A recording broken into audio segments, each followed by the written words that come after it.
bold robbery caught on camera inside of a Fordham deli, and the organization that represents bodegas across the city is now sending a warning to business owners and employees. News 12's Heather Fordham has the latest details and a look at who police are looking for. The Amex Snatcher, as he's been dubbed, is reportedly quick and calculating, utilizing distractions to steal cash, according to the United Bodegas of America. This guy had an American Express duffel bag, so we have dubbed him the American Express Snatcher. Pena Deli and Grocery on the Grand Concourse was targeted last week. The employee says this man came in and asked for empanadas. She went to the kitchen to prepare his order, and when she came back, the register was left open. Cash was gone, and so was her cell phone and purse. Fernando Mateo, a spokesperson for the UBA, is urging store owners and employees to reconsider the location of their registers. Bodega owners, be on high alert. Make sure that you remove your cash register from the reach of anyone that reaches over the counter. And make sure, most importantly, that you keep an eye on your cash register.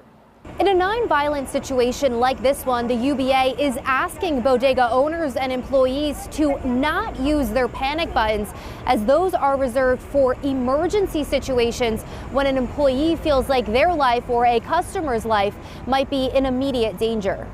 This man did not threaten anyone's life, but he did steal a loot of money. A $2,000 reward is now being offered by the UBA to anyone who has information that leads to an arrest. In Fordham, Heather Fordham, News 12, the Bronx. A local community grieving this morning after a child was fatally shot while playing with a gun with friends. News 12's Lisa LaRocca has the very latest on this local tragedy. Lisa. Yeah, it's just gut-wrenching, and there's a memorial back here. People are just hurting over this. Now, police are still trying to piece all of this together, so they haven't released much information surrounding the death of this little boy. But we know police were called to a multifamily home here on North Miller Street in Newburgh about 8 Thursday morning, where investigators say an 11-year-old boy was fatally shot in the head. Sources tell News 12 the shooting happened as the boy and other children were playing with a firearm. Police have not said how many kids were present when the gun went off or who owned it, but we do know the weapon is a handgun that has been recovered. It's still unclear how the children got a hold of it or who fired. Now, the boy was a student in the Newburgh and Large City School District. Schools went into lockout mode yesterday just to be extra safe while police investigated. This whole area was flooded with law enforcement. Meanwhile, people across this community are simply heartbroken. He's 11 years old. He was a good kid. We see him daily.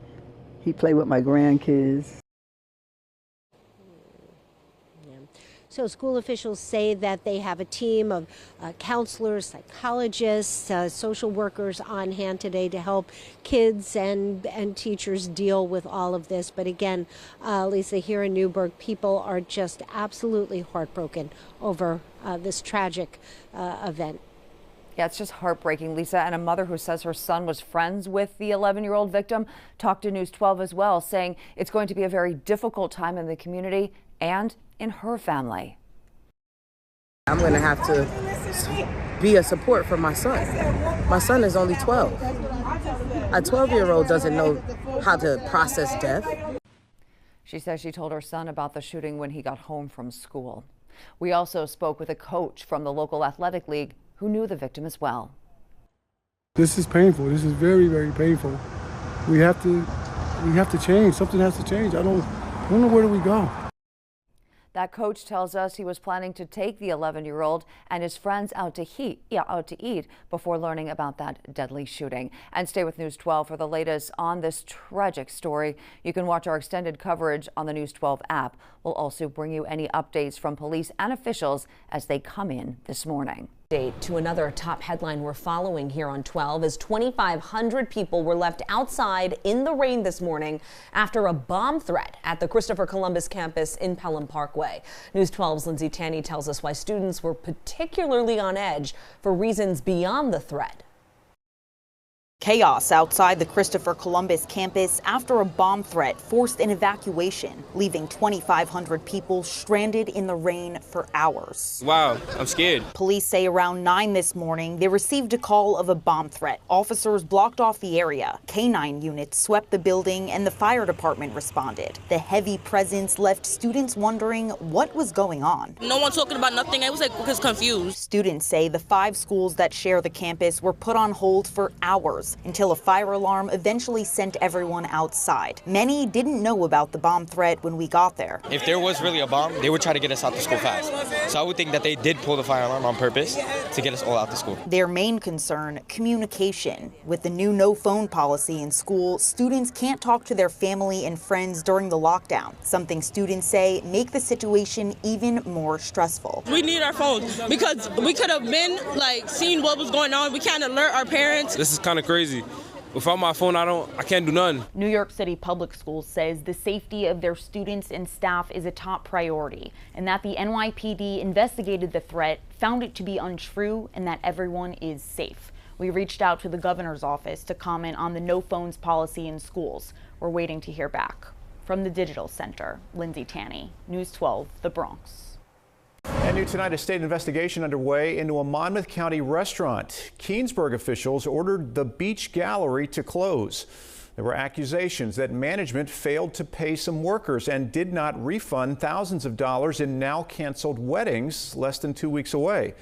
This came about after court documents revealed that 3 people working here were convicted of sex crimes against children.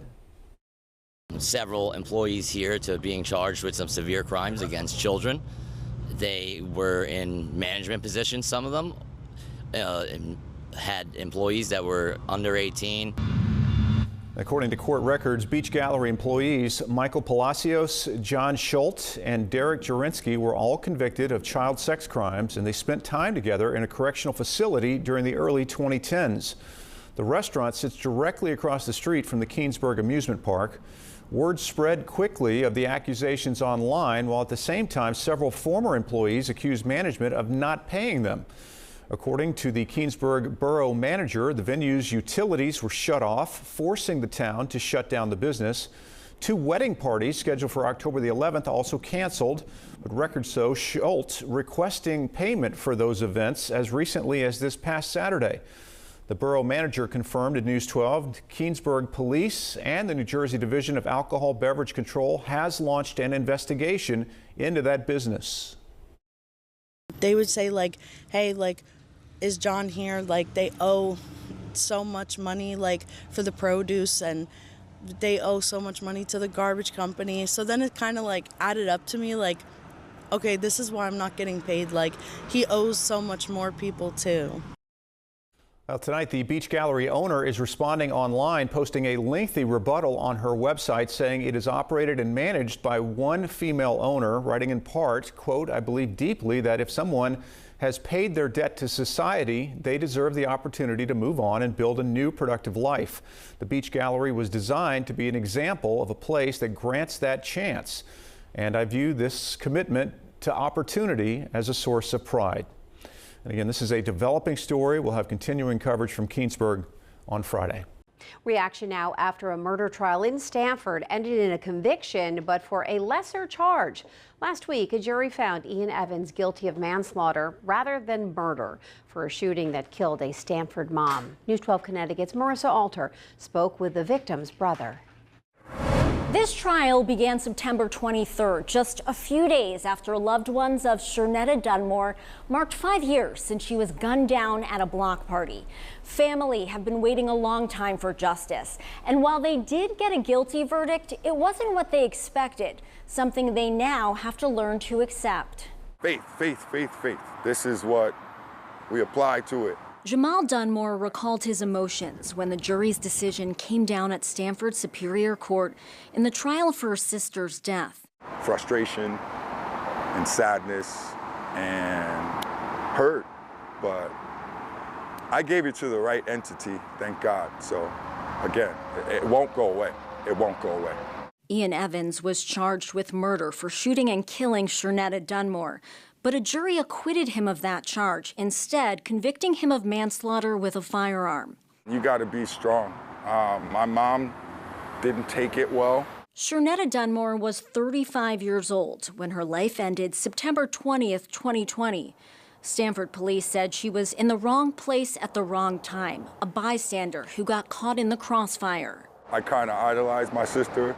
She had a motherly personality, not just in our home, but with a lot of her friends, a lot of people who knew her well. Shirley Dunmore also had a teenage son, now left to grapple with not just the injustice of losing his mother, but what the family believes was an injustice at trial. It's tough. It's tough. I mean, I can't imagine as a child losing his mom in that fashion, but as a brother, it's parallel. And it's something we're gonna unpack for a long time. Evans' sentencing is set for November 7th. He faces a maximum of 40 years for the manslaughter charge, something Jamal Dunmore hopes to see. Marissa Alter, News 12, Connecticut. Tonight, police are on the hunt for a killer who stabbed a man to death on Park Avenue in Claremont. And News 12's Lindsay Tanney has the latest on this tragic situation. Lindsay. Amanda, the latest update just into our newsroom is the identity of the man who died. 42-year-old Onyeka Odunze. News 12 obtained surveillance video that sources say is what unfolded in the moments before he was fatally stabbed. It started with two people fighting on the street, using what looks like a baseball bat. They exit the frame, then one of them comes back, picks up a bag, and walks away. This happening minutes before police got a call of a stabbing on Park Avenue, right around the corner from where this video was taken. When News 12 arrived, we saw this, a bloody mess inside a dialysis center where a 42-year-old man was stabbed in the stomach. He later died at the hospital. Crime scene tape and cops covering the block, putting people on edge, like Yvette Diaz, who says she only walks around here in the morning. This happened at 8 o'clock in the morning. So you kidding me? Hearing that, now how do you feel about going out? You gave me goosebumps just now. How do I feel about going out?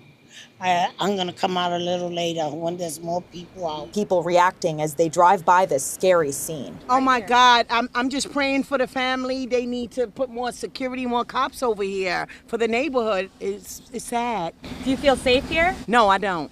Why? Absolutely not, because it's dangerous. It just was a fatal stabbing. People saying there aren't enough cops and cameras, blaming that for the violence. This area is very dangerous, and we never have police around here. And it's a shame that this man got stabbed. This investigation is ongoing. Police sources say they have a general idea of who they're looking for, but have not yet released an exact description.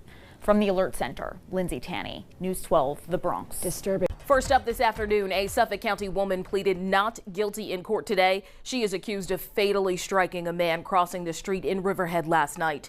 News 12 Long Island's Jonathan Gordon has the latest from outside the Southampton Town Courthouse. Prosecutors say that Sylvia Alvarez de Reyes, the woman accused of being behind the wheel of that fatal crash, only had her learner's permit. Exclusive witness video given to News 12 shows the large crime scene along Flanders Road in Riverhead last night. Sometimes the guys drive fast and sometimes the people should just walk and I don't see the car. This crosswalk between the traffic circle and Vale Avenue is where Southampton Town Police say Sylvia Alvarez de Reyes struck and killed 46-year-old Ever Eli Damian Mazat. The Flanders resident died at the scene, according to prosecutors. They accuse Reyes of stopping moments after the collision, then leaving, only to return hours later. That's when police arrested the 46-year-old. The judge issued $25,000 cash bail. Her attorney argued that the amount was a punishment for a first-time offender. Back at the scene today, East End residents claim they've raised safety concerns about this crosswalk, about a lack of streetlights and visibility. Either the light get moved to the crosswalk or the crosswalk get moved to the light, or they put in a lighted crosswalk. Reyes pleaded not guilty to one count of leaving the scene of an accident involving a fatality. Her case continues on Friday. In Hampton Bays, Suffolk County, Jonathan Gordon, News 12.